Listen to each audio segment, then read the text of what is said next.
Bien, hermanos, buenos días a todos ustedes, bienvenidos. Bienvenidos también a todos los hermanos, hermanas, amigos que nos escuchan a través del Facebook Live. Vamos en esta mañana a leer en Mateo capítulo 10, la última sección de este capítulo.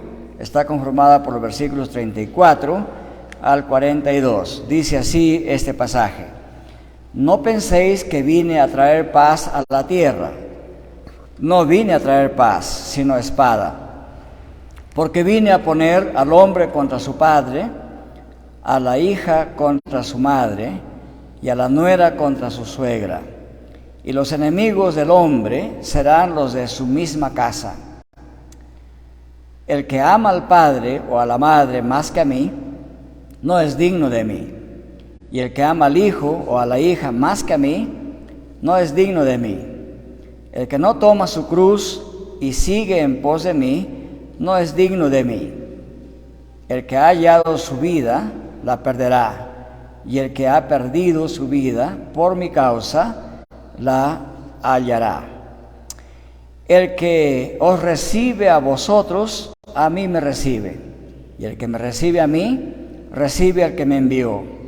El que recibe a un profeta como profeta, recibirá recompensa de profeta. Y el que recibe a un justo como justo, recibirá recompensa de justo.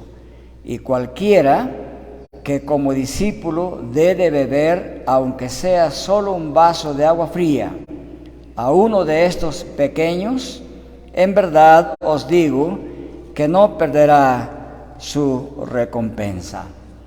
Gracias, nuestro Dios y Padre, por Jesucristo nuestro Señor, que nos dejó este gran desafío del discipulado verdadero. Le suplicamos que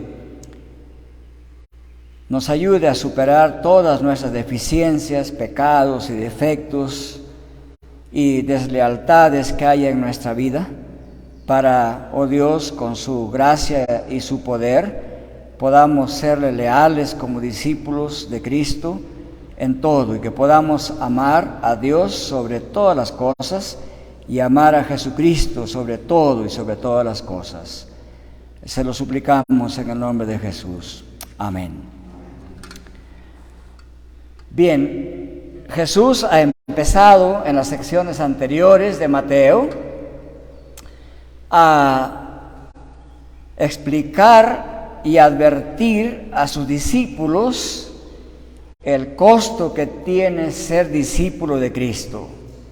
Y en esta última sección de Mateo capítulo 10, Jesucristo nuevamente retoma el tema y les advierte a sus discípulos que el discipulado es altamente costoso, pero que la recompensa por este costo de parte de Dios es muy grande.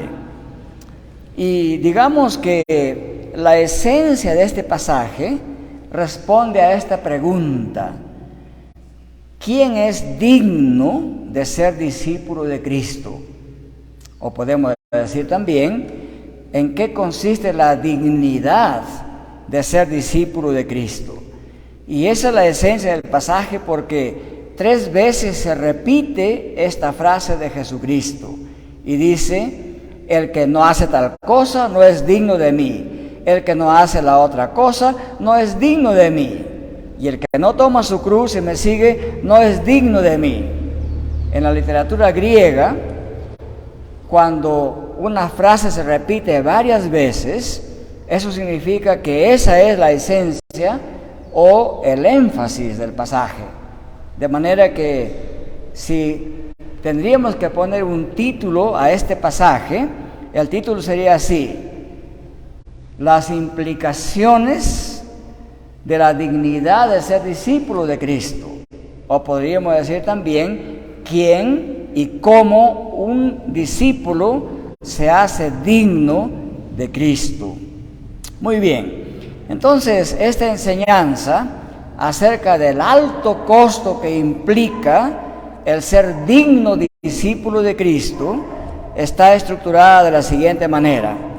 En los versículos 34 al 36, Jesús el Mesías declara que no ha venido a traer paz, sino espada. Podemos decir, aquí el Mesías de paz se presenta con la espada de la división. Esto parece una paradoja, parece una contradicción. Vamos a explicar eso. En segundo lugar, el versículo 37 al 39 nos dice que el verdadero discípulo prioriza su amor y fidelidad por Cristo. Es decir, para el verdadero discípulo de Cristo, el amor por Cristo es su prioridad. Todo el resto viene en segundo lugar. Y luego el versículo 40, en tercer lugar, Jesucristo dice que recibir a los apóstoles que predican su mensaje es entrar en comunión con Cristo. Y el versículo 41, en cuarto lugar, nos dice que recibir a los profetas y a los justos tendrá una gran recompensa de parte de Dios. El versículo 41. Y finalmente en el versículo 42 nos dice que el verdadero discípulo, el que es digno discípulo de Cristo, será altamente recompensado por Dios. Vamos a la primera enseñanza. El Mesías de paz trae la espada de la división. Miren, esto parece contradictorio. Al Mesías en el Antiguo Testamento se le llama príncipe de paz. Y claro, en los tiempos de Jesús, muchísimos judíos, teniendo en mente esta figura del Mesías como príncipe de paz, entendían que el Mesías que llegaría a Israel sería un Mesías que a punto de guerra y espada aplastaría a los poderes que en esos tiempos dominaban a Israel, es decir, al Imperio Romano y sus ejércitos.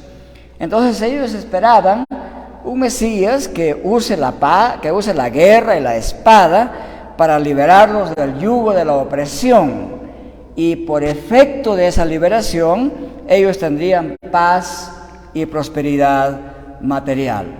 Ese Mesías guerrero y libertador militar es lo que los judíos esperaban. Y como Jesús en sus enseñanzas y en su predicación nada de esto les ofrecía, por lo tanto ellos desecharon a Jesús como Mesías. Frente a esa concepción que tenían del Mesías como un guerrero que a punto de espada y de guerra les traiga paz y prosperidad material, Jesucristo vino para corregir esa percepción errada del Mesías. Pero no es que Jesucristo aquí quiere enseñar que Él ha venido a promover la violencia, porque esa es la impresión que dejaría si uno lee a primera vista este pasaje, ¿no? No he venido a traer paz, una espada y división entre familias, la división entre las partes o entre las porciones más íntimas de la familia, como padre e hija, hijo y padre, suegro y suegra, y yerno y suegra, y nuera contra suegra, etc. Da la impresión de que Jesús está diciendo que Él es un factor de división y no de paz. Esa es la enseñanza que Jesús da aquí. La respuesta es no. Jesús no vino a promover la violencia general ni la división entre las familias en particular. Entonces, ¿qué es lo que divide? En el Antiguo Testamento no solamente se hablaba del Mesías como príncipe de paz, también se hablaba del Mesías como alguien con quien muchos tropezarán. Se hablaba del Mesías como piedra de tropiezo también. Entonces es importante entender que no solamente se habla del Mesías en términos de príncipe de paz, sino como también piedra de tropiezo. Entonces, lo que Jesús quiere enseñar aquí es lo siguiente: que a causa de la fe que la gente tenga en Él, a causa de que la gente ponga a Cristo como su primera prioridad, a causa de eso habrá división, incluso entre familiares. Y a causa de eso habrá también violencia. Es decir, habrá violencia contra los seguidores de Jesús. Esa es la enseñanza aquí. No es que Jesús trae violencia, no es que Él promueva la violencia. La violencia se suscita o viene de aquellos que rechazan a Jesús y rechazan su mensaje. Y la Biblia claramente enseña que quien se convierte en amigo de la mundanalidad, de la pecaminosidad, se convierte en enemigo de Dios. Eso es lo que dijo el apóstol Santiago. Oh almas adúlteras, ¿no sabéis que la amistad del mundo es enemistad contra Dios? Y añade el apóstol Santiago algo más: cualquiera, pues, que quiera ser amigo del mundo, se constituye enemigo de Dios. Y el término mundo aquí significa el mundo de desobediencia contra Dios, el mundo de pecaminosidad. Entonces, podríamos decir que Cristo enseña aquí que cuando el discípulo prioriza su lealtad por Cristo, eso puede constituir en enemistad entre incluso familiares. En los tiempos del profeta Miqueas, más o menos unos 300 años antes de que Cristo viniera, él ya había profetizado que la rebelión del pueblo en los tiempos del rey Acaz, esa rebelión trajo mucha violencia, incluso entre el mismo pueblo de Dios. Y profetizó además que cerca de la venida del Mesías, el pueblo de Dios otra vez se rebelaría contra el enviado de Dios y habría violencia contra él. Miren, veamos esta imagen. Jesús no violentó a nadie. Jesús no cometió ningún pecado. Y sin embargo, fue crucificado en la cruz. Entonces ahí podemos ver nosotros la violencia de un gran sector del pueblo de Dios contra el Mesías. Esa violencia de la crucifixión.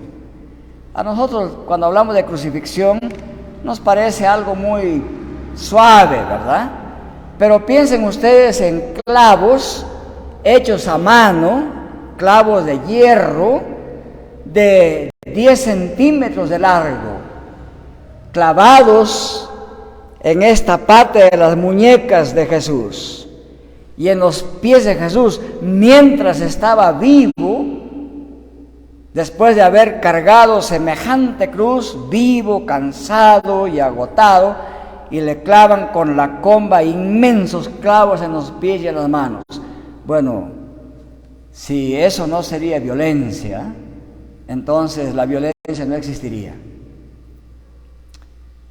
Entonces, el rechazo de Jesús y su mensaje se convirtió en actitudes muy violentas de parte de sectores del pueblo mismo de Dios. Bueno, esta violencia